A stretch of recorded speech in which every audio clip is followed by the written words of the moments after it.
We know what happened at the cross, the nails, the suffering, the final words.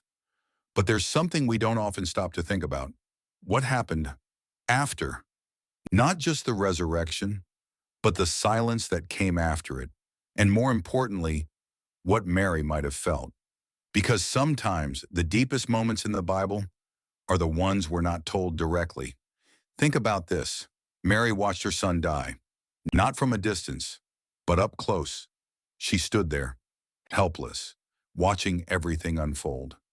And in that moment, everything she had carried for years, the promise, the calling, the purpose, must have felt like it was slipping away. Now imagine what came after. The crowd disappears, the noise fades, the cross is empty, and she goes back, not to celebration yet, but to quiet. Because before the resurrection was fully understood, there was confusion, there was waiting, there was uncertainty. And here's something we don't talk about enough. Faith doesn't always feel strong in those moments. It feels fragile.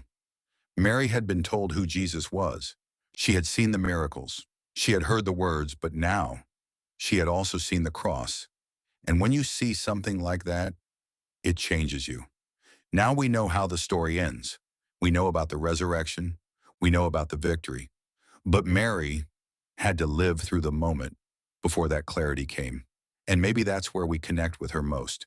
Because there are moments in life where you believe, but you don't fully understand. Where you trust, but things don't look the way you expected. Where you hold on to a promise, but reality feels different. And in those moments, it's quiet. Let's go deeper.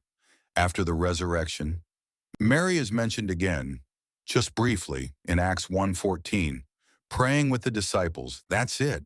But think about what that represents. She didn't walk away. She didn't disappear in disappointment. She stayed. She prayed. She remained. And that might be the most powerful part of her story, because it's one thing to believe when everything makes sense. It's another thing to stay when it doesn't. Mary didn't just witness a miracle. She lived through confusion, through loss, through waiting, and still, she stayed faithful. Now here's something that changes how we see everything. What if her greatest act of faith was not saying yes at the beginning, but staying at the end?